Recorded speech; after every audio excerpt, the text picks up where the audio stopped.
खत्म करके मोहम्मद की दुकान जिस तरह से राहुल जी ने इस देश में लोगों के दिलो दिमाग में बिठाई, और मुझे ये तो आज के युग में तो असंभव है कि 4000 किलोमीटर कन्याकुमारी से कश्मीर कोई चल सकता है।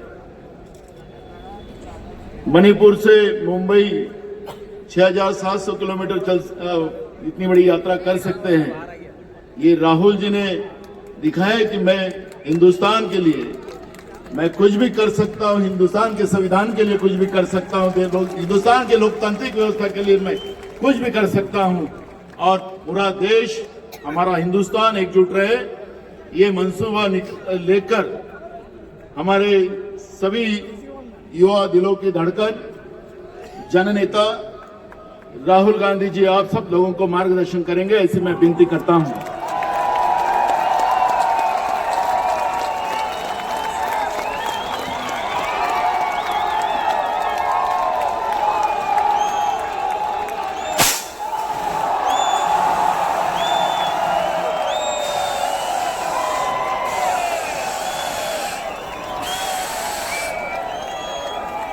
खड़गे जी,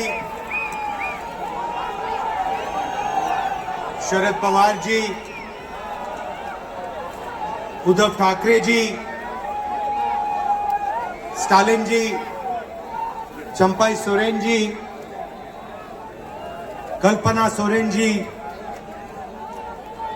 तेजस्वी यादव जी, फारूक अब्दुल्ला जी, प्रकाश अंबेडकर जी, महबूबा मुफ्ती जी, दीपंकर भट्टाचार्य जी, सैयद सादिक अली शेहब थंगल जी, स्टेज पे इंडिया अलायंस के वरिष्ठ नेता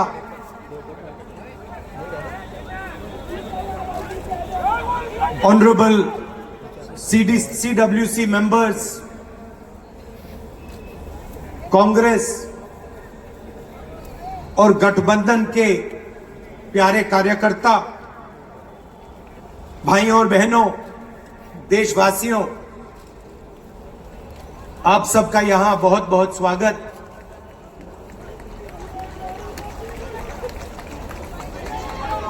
पिछले साल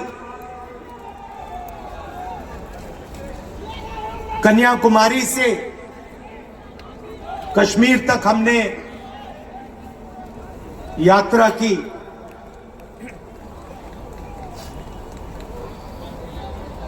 यात्रा करनी पड़ी। अगर मैं अपने आप से पूछता 2004 में, 2010 में, 2014 में कि मुझे 4000 किलोमीटर कन्याकुमारी से कश्मीर चलना पड़ेगा, मैं ऐसी बात सोच भी नहीं सकता था।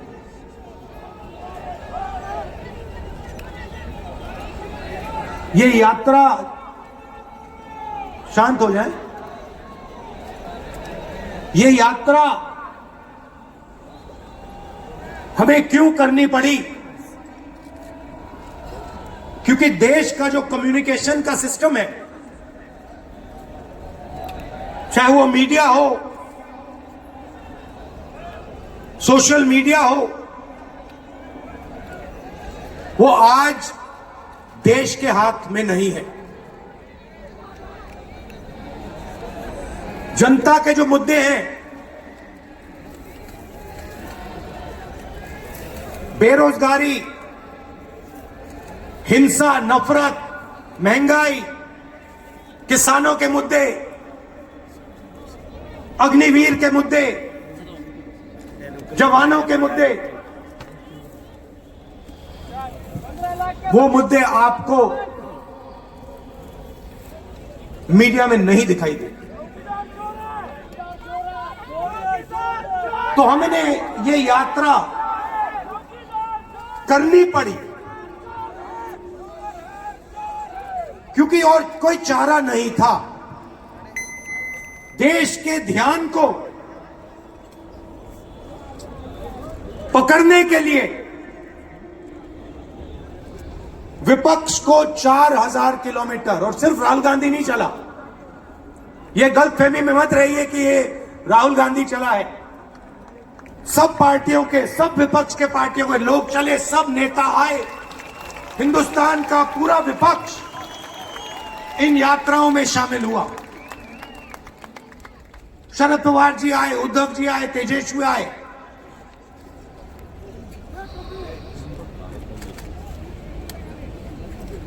सोशल मीडिया में भी आप गलतफहमी में मत रहिए। किसी ने कहा कि सोशल मीडिया एक रास्ता है, सोशल मीडिया रास्ता नहीं है, उस पर भी कंट्रोल है। अमेरिका की कंपनियों पर दबाव है।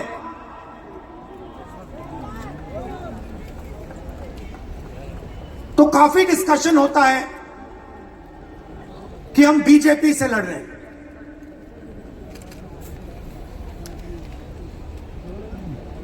लोग सोचते हैं कि हम सब एक राजनीतिक दल के खिलाफ लड़ रहे हैं। देश भी सोचता है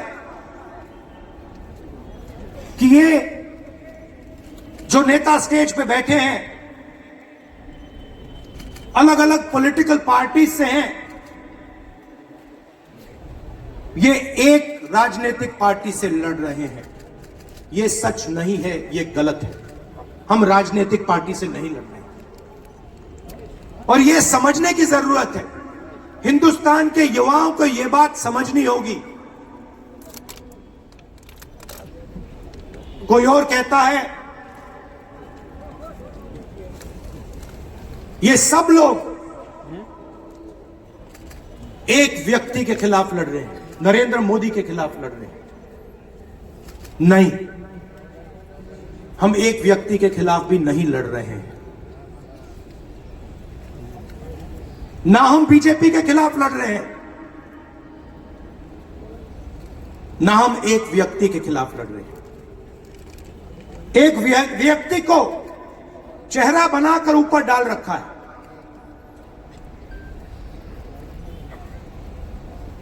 हिंदू धर्म में शक्ति शब्द होता है। हम शक्ति से लड़ रहे हैं, एक शक्ति से लड़ रहे हैं। अब सवाल उठता है वो शक्ति क्या है? जैसे किसी ने यहां कहा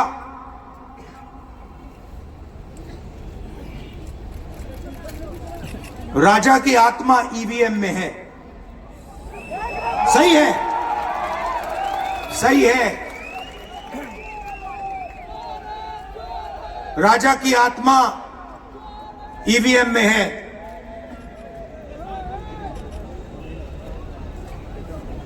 हिंदुस्तान की हर संस्था में है, ईडी में है, सीबीआई में है, इनकम टैक्स डिपार्टमेंट में है। एक वरिष्ठ नेता, नाम नहीं लेना चाहता हूं, इसी प्रदेश के एक वरिष्ठ नेता कांग्रेस पार्टी को छोड़ते हैं और रो के कहते हैं, मेरी मां से रो के कहते हैं कि सोनिया जी मुझे शर्म आ रही है, मेरे में इन लोगों से, इस शक्ति से लड़ने की हिम्मत नहीं है, मैं जेल नहीं जाना चाहता हूं। और ये एक नहीं है, ऐसे हजारों लोग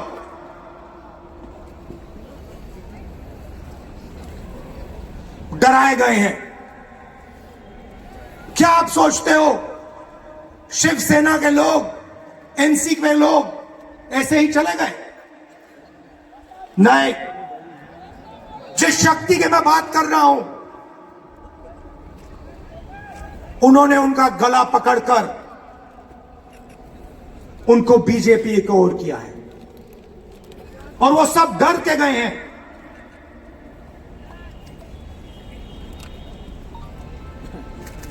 4,000 किलोमीटर चला। उसके बाद 6,000 किलोमीटर मणिपुर से महाराष्ट्र, मुंबई, धारावी।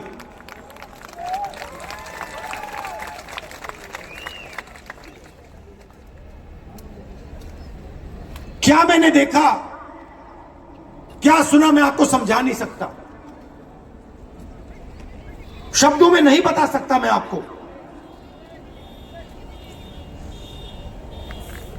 बोल रहा हूं तो बात याद आई, मेरे पास एक युवा आता है, जीप पर कूदता है,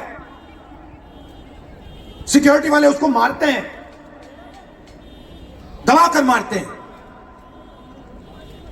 तब भी वो आता है, हाथ पकड़ता है, आंख में आंसू, मुझे कहता है राहुल जी, मैंने 3 साल हर रोज सुबह रनिंग की, पुलअप्स की, पुशअप की, दंड बैठक, सब कुछ मैंने किया। मेरे दिल में देशभक्ति थी। मैं चाहता था कि मैं लद्दाख में जाकर, ठंड में जाकर, ठंड में कांपूं, देश के दुश्मनों के सामने कांपूं, और एक दिन अगर मौका बने तो उनकी गोली भी खाऊं। यह मैंने सोचा था। राहुल जी, अग्निवीर लागू कर दिया। मेरे देश ने मुझे धोखा दिया है। नहीं, तुम्हारे देश ने तुम्हें धोखा नहीं दिया, तुम्हारी सेना ने तुम्हें धोखा नहीं दिया, उसी शक्ति ने तुम्हें धोखा दिया है। नरेंद्र मोदी भाइयों और बहनों सिर्फ मास्क है, मुखौटा है। जैसे ये बॉलीवुड के एक्टर हैं, उनको रोल दिया गया है कि भैया आज सुबह आपको ये करना है, कल आपको ये बोलना है, परसों आप ये करोगे, सुबह उठ के समुद्र के नीचे जाओ, चलो सी प्लेन में उड़ो। 56 इंच की छाती नहीं है, खोखला व्यक्ति है।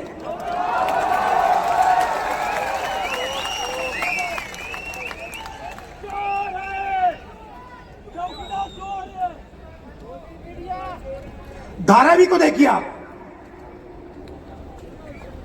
मुझसे पूछा गया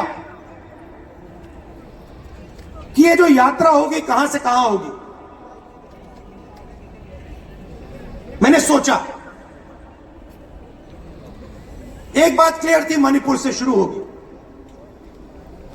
क्यों? वहां पे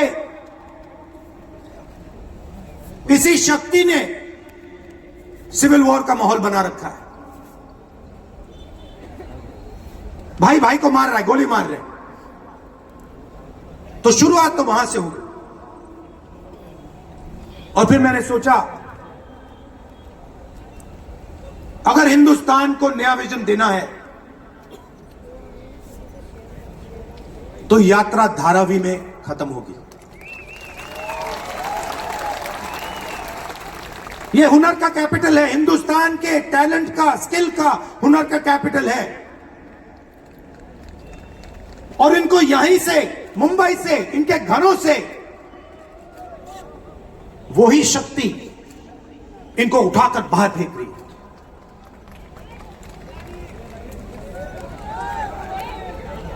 एक साथ मिलकर वही शक्ति इन लोगों की जिंदगी बर्बाद करने में लगी हुई है। मैं आपको इस स्टेज से बता रहा हूं, चाइना में एक शहर है, उसका नाम शेंजन है। सच्चा मुकाबला उस शहर से है जो आपको मीडिया में कभी कोई नहीं बताएगा। धारावी शेंजन का मुकाबला कर सकता है। बैंक के दरवाजे इन बच्चों के लिए खोलो, इन बच्चों को सरकार की मदद करो और फिर देखो ये शेंजन का क्या करते हैं। उठा के परे कर देंगे शेंजन को ये लोग।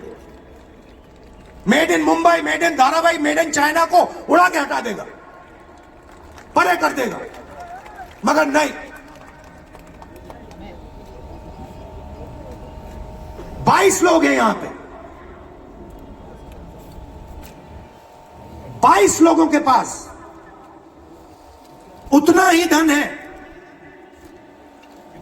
जितना हिंदुस्तान के 70 करोड़ लोगों के पास है।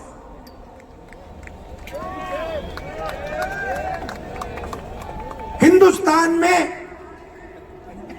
इंटरनेशनल एयरपोर्ट खुलवाने के लिए साल लग जाते हैं। 10 दिन में शादी के लिए इंटरनेशनल एयरपोर्ट खुल जाता है। वो ठीक है, कोई बड़ी बात नहीं है। अगर 10 दिन में शादी के लिए खुल जाता है वो ठीक है, करना है करो,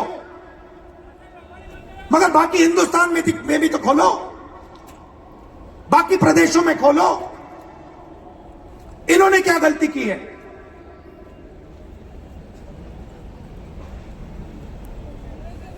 पचास 50% हिंदुस्तान की आबादी पिछड़े वर्ग की है,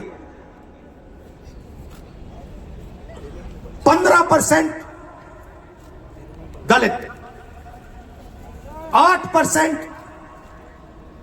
आदिवासी, 15% माइनॉरिटी, 5% 7% गरीब जनरल कास्ट के लोग। मीडिया के मालिकों की लिस्ट निकालिए, नाम दिखा दीजिए मुझे। दलित का नाम दिखा दो, आदिवासी का नाम दिखा दो, पिछड़े का नाम दिखा दो लिस्ट में। एक नहीं मिलेगा आपको। मैं ढूंढ रहा हूं, महीनों से ढूंढ रहा हूं।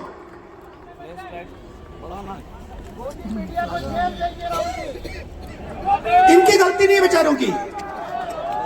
जैसे मोदी जी मुखौटे हैं, जैसे उनका रिमोट कंट्रोल इनका भी है।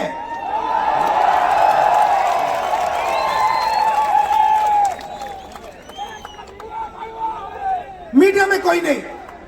हिंदुस्तान की सबसे 200 बड़ी कंपनियों की लिस्ट निकालिए, मालिकों की लिस्ट निकालिए। गरीब जनरल कास्ट का व्यक्ति का नाम बता दो मुझे, दलित का, पिछड़े का, किसी भी गरीब व्यक्ति का नाम बता दो, किसी भी पिछड़े का नाम बता दो 200 कंपनियों के मालिक की लिस्ट में। नहीं मिलेगा। 90 अफसर इस देश को चलाते हैं। मैंने सिस्टम अंदर से देखा है, मैं समझता हूं सिस्टम को, इसलिए मोदी जी मुझसे डरते हैं। सब कुछ देखा है मैंने, सब समझता हूं। मैं अंदर बैठता था उसमें, सालों में अंदर बैठा हूं। कोई नहीं छुप सकता मुझसे और मुझे दबा भी नहीं सकते हैं। मोदी जी को दबा सकते हैं तो 90 लोग हैं, उसमें 3 पिछड़े हैं, 3 दलित, 1 आदिवासी। फर्स्ट जनरेशन गरीब जनरल कास्ट का मुझे दिखा दो, उसमें एक नहीं मिलेगा। बजट में 100 रुपए खर्च होते हैं,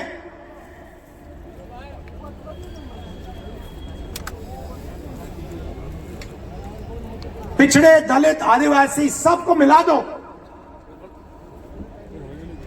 6 रुपए का निर्णय लेते हैं। पॉलिसी कहां बनती है? पॉलिसी ये 90 लोग बनाते हैं, उसमें 200-300 और जोड़ दो।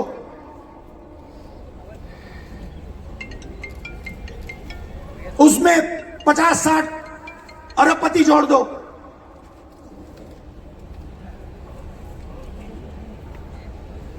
ये है सच्ची शक्ति जो हिंदुस्तान को चला रहा है। और इससे आप कोई नहीं बचेगा, आप में से कोई नहीं बचने वाला। यहां किसी ने ईवीएम की बात की, मैं आपको बता रहा हूं, ईवीएम के बिना नरेंद्र मोदी चुनाव नहीं जीत सकता है। इलेक्शन कमीशन से हमने कहा कि एक काम कीजिए, विपक्ष की पार्टी को ये मशीनें दिखा दीजिए, खोल के हमें दिखा दीजिए ये कैसे चलती हैं, हमारे एक्सपर्ट्स को दिखा दीजिए। इलेक्शन कमीशन नहीं दिखा। फिर हमने कहा देखिए इसमें से कागज निकलता है, वोट मशीन में नहीं है, वोट कागज में है। ठीक है, आप मशीन चलाइए मगर कागज की भी गिनती कर दीजिए। इलेक्शन कमीशन कहता है नहीं, कागज की गिनती नहीं होगी। क्यों नहीं होगी? कैसे नहीं होगी? सिस्टम नहीं चाहता कि ईवीएम की गिनती हो जाए। क्यों? क्योंकि यह सिस्टम आपके धन को चोरी करने का सिस्टम है। यह आप लोग जीएसटी देते हो, उतनी ही जीएसटी देते हो जितना अदानी देता है। 18% शर्ट पे देते हो, उतनी वो देता है। उसकी आमदनी लाखों करोड़ रुपए, आपकी 50,000 रुपए। और फिर देखो पैसा कहां जाता है। कोई भी स्कीम देख लो, फसल बीमा योजना देखो, 35,000 करोड़ रुपए 16 कंपनियों को जाता है। उसमें आपको एक दलित नहीं मिलेगा, एक पिछड़ा नहीं मिलेगा, एक गरीब नहीं मिलेगा। कानून ये 90 लोग बनाते हैं। पैसा जाता है 16 कंपनियों में। और जब हमारे किसान कहते हैं ओला गिर गया, बारिश हो गई, बर्बाद हो गए, वो कहते हैं भैया नहीं, तुम्हें मुआवजा नहीं मिलेगा, ये तुम्हारा है ही नहीं, तुम्हें कैसे मिलेगा, मर जाओ जाके। नरेंद्र मोदी जी का काम आपके ध्यान को भटकाने का है।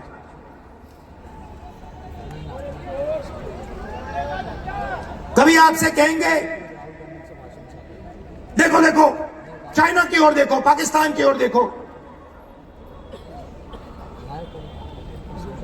कभी मोबाइल फोन की लाइट ऑन कर देंगे, थाली बजाओ।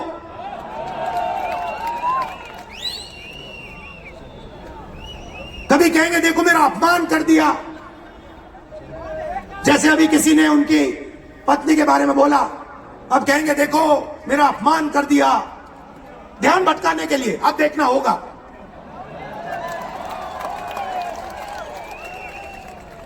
मगर यात्रा में यह सब साफ दिख जाता है, दर्द दिख जाता है, दुख दिख जाता है।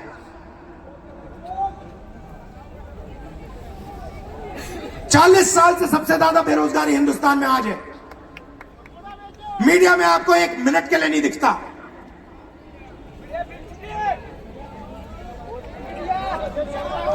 मोबाइल फोन आप देखते हो, चाइना का मोबाइल फोन, शर्ट खरीदते हो, चाइना की शर्ट, जूते खरीदते हो, चाइना के जूते।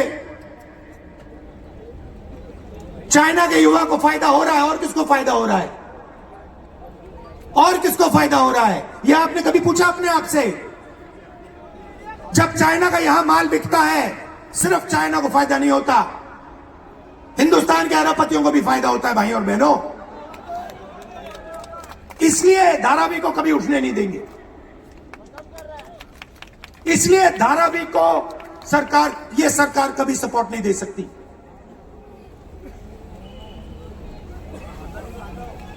पूरा सिस्टम कंट्रोल में है।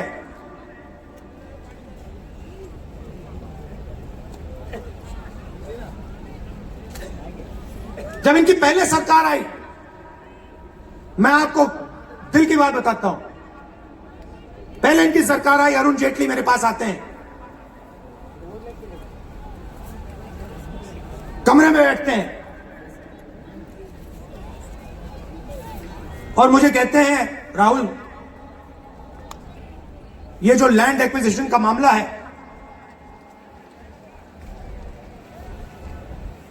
तुम इस पर मत बोलो। क्यों नहीं बोलूं? जनता का मामला है। अगर बोलोगे तो तुम्हारे ऊपर हम केस लगाएंगे। लगाओ केस, मुझे कोई फर्क नहीं पड़ता। क्या कर लोगे मेरा? ईडी वाले आए, 50 घंटे बैठा दिया।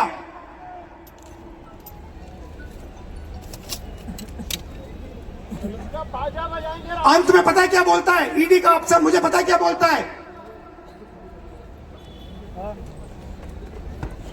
कहता है, राहुल जी, आप किसी से नहीं डरते हो, आप नरेंद्र मोदी को हरा सकते हो।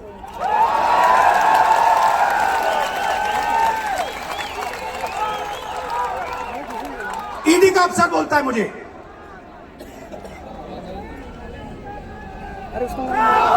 मगर मैं राहुल गांधी नहीं हूं। आप ये मत सोचो कि मैं राहुल गांधी हूं। आप ये मत सोचो कि उद्धव ठाकरे हैं। ये नहीं है, ये हिंदुस्तान की आवाज है। आप देखिए, हर प्रदेश से यहां लोग बैठे हैं। हर व्यक्ति ने अपनी यहां बात रखी। स्टालिन जी ने अपनी बात रखी, सोरेन जी ने अपनी बात रखी। ये हिंदुस्तान बोल रहा है। नरेंद्र मोदी जी की मीटिंग देखिए, वहां सिर्फ एक व्यक्ति बोलता है।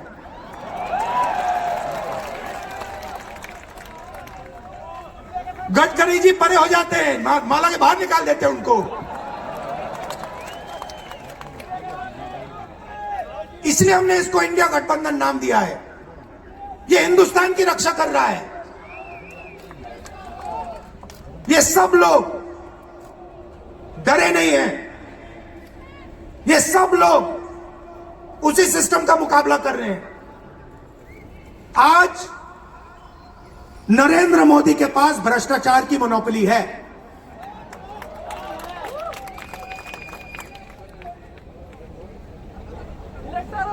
इलेक्टोरल बॉन्ड्स का सिस्टम निकाला। मैं आपको समझाता हूं। यहां पे जो छोटे छोटे सड़कों पे ना एक्सटॉर्शन चलता है, हफ्तेबाजी चलती है ना, वो नेशनल लेवल पे कर रहे हैं ये लोग। मैं बता देता हूं, 4 तरीके की हो रही है। एक, पहले ये कॉन्ट्रैक्ट देते हैं, सरकार कॉन्ट्रैक्ट देगी और सीधा परसेंटेज लेगी। इलेक्टोरल बॉन्ड देख लीजिए, उसमें साफ है। कंपनी को कॉन्ट्रैक्ट मिलता है, उसके एकदम बाद वो बीजेपी को हफ्ता देना शुरू कर देती है। दूसरा, सीधा एक्सटॉर्शन। ईडी सीबीआई भेज देंगे। जैसे यहां पे मुंबई का एयरपोर्ट इनको चाहिए था, ईडी सीबीआई भेजी, एयरपोर्ट किसी और को पकड़ा दिया। सीधा एक्सटॉर्शन बेचते हैं। छोटे छोटे दुकानें चलाते हैं, चाहते हैं ये सब खत्म हो जाए, और एक के बाद एक इनको खत्म कर रहे हैं। स्मॉलर भी, मीडियम मैन्युफैक्चरिंग जो है उसको सबको खत्म कर रहे हैं। यही लोग तो चाइना का मुकाबला कर सकते हैं। जो स्मॉलर मीडियम इंडस्ट्री है वही तो चाइना का मुकाबला करेगी, वही तो देश को रोजगार देगी। उस नींव को उड़ा रहे हैं। और आपको खड़ा होना पड़ेगा। आपके बिना काम नहीं बनने वाला। आप हो भारत माता, आप सब भारत माता हो, और आपकी जिम्मेदारी बनती है, हमारी जिम्मेदारी है, मगर देश के युवाओं की भी जिम्मेदारी बनती है।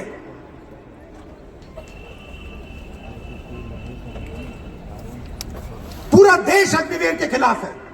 मैं 4000 किलोमीटर चला, एक युवा ने मुझे नहीं कहा कि अग्निवीर अच्छा लगता है। वो जो रो रहा था मुझे कहता है, राहुल जी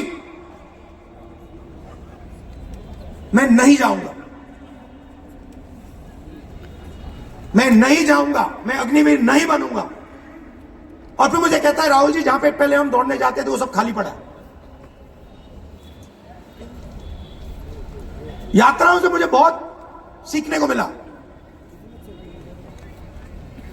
दर्द भी हुआ, चोट भी लगी,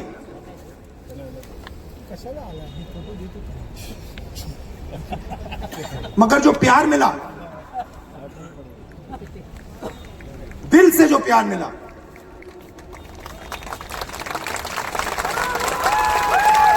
वो उसका कोई मुकाबला ही नहीं है। मैं कह नहीं, बता ही नहीं, समझा नहीं सकता आपको। और जो भी आप मुझसे करवाना चाहो, जहां भी आप मुझे बुलाना चाहो, मैं आपके लिए और इस देश के लिए हाजिर हूं। यह नफरत का देश नहीं है, यह मोहब्बत का देश है। नफरत जानबूझ के फैलाई जा रही है। नफरत इसलिए फैलाई जा रही है कि आप अपना ध्यान इधर उधर करो और आपके जेब में से आपका पैसा लूटा जाए, छीना जाए।